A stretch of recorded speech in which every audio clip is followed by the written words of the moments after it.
बिस्मिल्लाहिर्रहमानिर्रहीम। स्टूडेंट, आज का जो हमारा टॉपिक है वो एग्जाम्पल करवाऊंगी 11.6। बहुत सारे स्टूडेंट्स को इसमें कंफ्यूजन है। वो कहते हैं random variable x has the following probability distribution. Probability distributions क्या होती है? जहां आपके पास एक्स की वैल्यूज गिवन हो और उसके रिस्पेक्टिव प्रोबेबिलिटीज गिवन हो। जैसे कि आपको गिवन है 3, 4, 5 और इसके रिस्पेक्टिव प्रोबेबिलिटीज गिवन है। अब कहते हैं if a simple random sample of 3 numbers is taken without replacement. अब वो 3 नंबर्स जो है टेकन विदाउट रिप्लेसमेंट हमने ली हैं। हमने ऑब्टेन करना है the sampling distribution of sample mean X bar. हमने फाइंड क्या करना है? Mean, variance and standard error of X bar. अब स्टूडेंट, ये जो हमारे पास एग्जाम्पल है जो कि मैंने आपको क्वेश्चन शो करवाया है 11.6 एग्जाम्पल है। इसमें स्टूडेंट हमारे पास बात हुई है प्रोबेबिलिटी डिस्ट्रीब्यूशंस की। प्रोबेबिलिटी डिस्ट्रीब्यूशंस क्या होती है मैं आपको बता भी चुकी हूँ क्वेश्चंस पढ़ते हुए भी कि अगर x की वैल्यूज गिवन है उनके रिस्पेक्टिव अगर प्रोबेबिलिटीज गिवन है उसको हम कहते हैं प्रोबेबिलिटी डिस्ट्रीब्यूशन। अब वो कहते हैं कि सिंपल रैंडम सैंपल अगर हमने n साइज जो है सैंपल साइज जो है वो 3 लिया है और हमने विदाउट रिप्लेसमेंट उसको सॉल्व किया तो हमारे पास जो प्रोबेबिलिटी डिस्ट्रीब्यूशंस बना है जिसमें मैंने आपको क्वेश्चन शो करवाया कि 3, 4, 5 और उनके रिस्पेक्टिव प्रोबेबिलिटीज गिवन है। आपने ऑब्टेन करना है sampling distribution of mean, find the mean, variance and standard of error of mean. अब स्टूडेंट यहाँ पे हमारे पास क्या गिवन है? देखिए, सबसे पहले तो मैं आपको बताऊं कि आपने फाइंड क्या करना है, वो मैं आपको चीजें लिख देती हूँ। सबसे पहले उन्होंने कहा जी मीन फाइंड करना है। तो मीन हमारे पास मीन एक्स बार सैम्पलिंग डिस्ट्रीब्यूशन का जो मीन है वो आपने फाइंड करना है और साथ में आपने फाइंड करना है म्यू जो कि इसके इक्वल होता है, जो कि फर्स्ट प्रॉपर्टी भी होती है। अब सैम्पलिंग म्यू हमारे पास किसके इक्वल होता है? जब आपने पढ़ा है तो sampling of x and probability of X. अगर हमारे पास ये वैल्यूज आ रही है it's mean it's equal to the mu, हमारे पास म्यू की इक्वल होती है। वेरिएंस आपने पढ़ा था सेकंड में, हम फाइंड करते होते हैं वेरिएंस। तो वेरिएंस आपके पास किसके इक्वल होता है? Summation of X bar probability of x minus summation of x and probability of x. हमारे पास क्या होता है? होल स्क्वायर होता है। ये इसका फार्मूला है फॉर द वेरिएंस के लिए।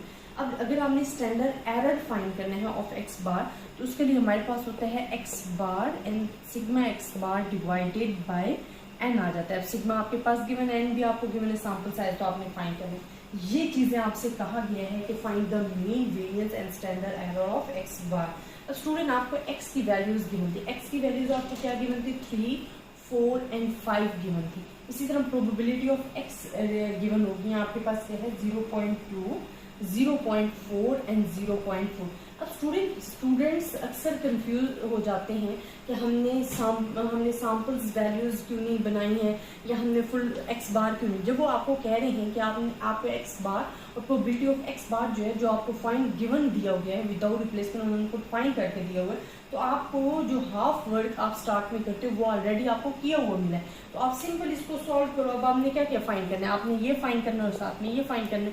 तो यहाँ पे हमारे पास X and probability of X multiply करना है हमने और साथ में X square and probability of X. अब सिंपल आप एक्स और इसको मल्टीप्लाई करो इन दो ऑप्शंस को तो आपके पास जो रिजल्ट आएगा मैं लिख देती हूँ 0.6, 1.6 एंड 2.0 आ रहा है। इसी तरह जो ये हमारे पास जो आंसर आएगा इसका आएगा 4.2 और probability is always equals to 1, sum is probability.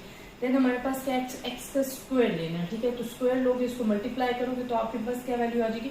1.8, 6.4 and 10.0 और टोटल हमारे पास आएगा 18.2। अब सिंपल आप इसमें वैल्यूज पुट करोगे अपना आंसर, क्योंकि आप जो आपने फाइंड करने हैं mean, variance and standard error of X bar, इसके लिए आपने सिंपल इसको सॉल्व करना है। अब हमारे पास क्या आ जाएगा स्टूडेंट कि mu is equals to expected value of x. हमारे पास इक्वल होता है summation of x and probability of X.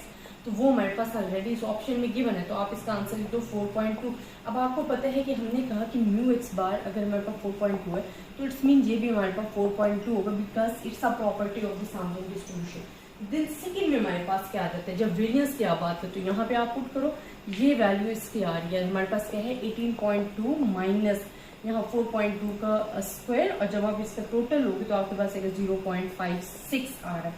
अब ये हमारे पास आया। अब यहाँ पे जो हमारे पास वैल्यू आ गई इट्स मीन कि हमने ये वाली वैल्यू फाइंड करनी तो 0.56 आपके पास गिवन है, ये आपने यहाँ से फाइंड किया and divided by 3 because sample size आपके पास क्या है 3 तो आपके पास वैल्यू आ जाती है 0.187। तो sampling standard error of the X bar जो है वो भी हमारे पास आ जाता है। अगर आप ये तो हमारे पास वेरिएंस गिवन है, अब आप इसका अंडर रूट ले लो बोथ साइड का, तो आपके पास जो वैल्यू आएगी वो हमारे पास आएगी 0.432।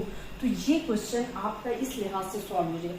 अब स्टूडेंट यहाँ पे जितने भी स्टूडेंट्स ये क्वेश्चन सॉल्व करते हैं उनको कंफ्यूजन कहाँ कहाँ पे होती है। फर्स्ट कंफ्यूजन तो मैंने आपको बता दी कि वो कहते हैं कि मैम हमने सैंपल्स बनाते, सैंपल वैल्यूज बनानी थी, तो वो इसमें नहीं बनाएंगे। क्योंकि बच्चे जब आपको वो खुद दे रहे हैं क्वेश्चन में कि आपको प्रोबेबिलिटी डिस्ट्रीब्यूशन ऑलरेडी गिवन है, प्रोबेबिलिटी डिस्ट्रीब्यूशन जो आप फुल वर्क करते हो ना, जिसमें आप सैंपल वैल्यूज बनाते हो, एक्स बार फाइंड करते हो, उनके रिस्पेक्टिव प्रोबेबिलिटीज बनाते हो, उसको हम कहते हैं प्रोबेबिलिटी डिस्ट्रीब्यूशन। वो आपको अगर नहीं गिवन तो आपको बनाना पड़ता है। यहाँ अगर हमें एक्स और उसके रिस्पेक्टिव प्रोबेबिलिटीज ना गिवन होती फिर हमें बनाना होता है, ठीक है, जिस तरह हम करते हैं ना एक्स बार। यहाँ हमें ऑलरेडी प्रोबेबिलिटी डिस्ट्रीब्यूशन गिवन है। जब आपको प्रोबेबिलिटी डिस्ट्रीब्यूशन गिवन होगा देन आपको उसको बनाने की जरूरत नहीं है। वो आपको सिंपल कह रहे हैं कि आप mean, variance and standard error of X bar find करो। तो मीन भी हमारे पास गिवन है और हमने वेरिएंस भी फाइंड कर लिया। स्टैंडर्ड एरर आपको पता है, स्टैंडर्ड एरर जो हमारे पास होता है ऑफ एक्स बार, वो ये आपके पास गिवन होता है, तो ये भी हमने फाइंड कर लिया। ये हमारे पास हो जाता है सॉल्व। अच्छा, सेकंड चीज इस क्वेश्चन में क्या पूछी गई। सेकंड कहते हैं कि अगर case of the without replacement है तो करेक्शन फैक्टर क्यों नहीं ऐड हुआ। करेक्शन फैक्टर हमारे पास क्या होता है, n-n एंड n-1। ये स्टूडेंट्स अक्सर पूछते हैं कि मैम यहाँ पे हमारे पास जो केस उन्होंने बताया है वो विदाउट रिप्लेसमेंट बताया है, तो why we are not adding the correction factor. Student अब यहाँ पे आप देखेंगे आपको 3, 4, 5 population is given and population is हमारे पास क्या है, फिनाइट पॉपुलेशन है जो कि काउंटेबल है। इनफिनाइट पॉपुलेशन नहीं गिवन है, उनकी प्रोबेबिलिटीज भी गिवन है।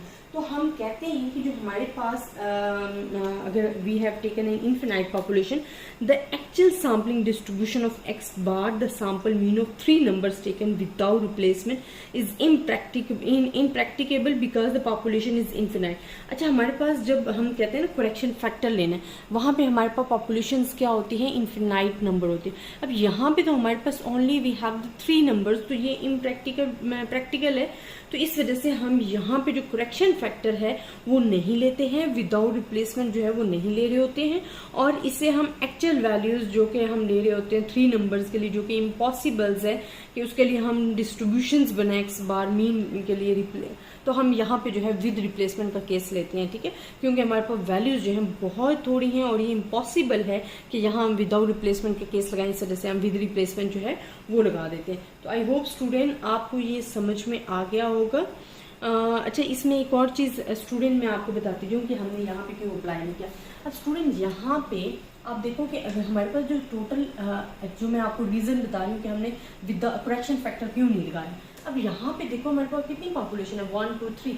हमारे पास टोटल पॉपुलेशन क्या है, 3 है, और सैंपल हमारे पास क्या है, 3 है।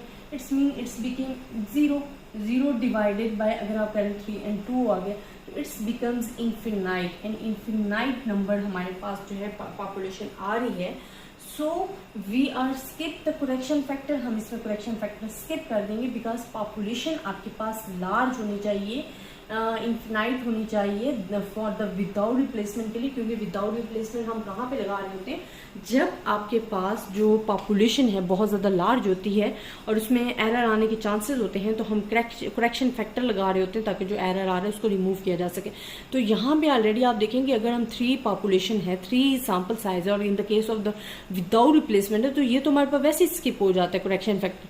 तो इस वजह से हम यहाँ पे करेक्शन फैक्टर नहीं लगाते और case of the with replacement हम इसको सॉल्व करें। तो आई होप स्टूडेंट आपकी कंफ्यूजन दूर होगी। अगर आपको फिर भी किसी किस्म की कंफ्यूजन है आप मुझसे डिस्कस कर सकते हो। अपनी दुआओं में याद रखिएगा। अल्लाह हाफिज।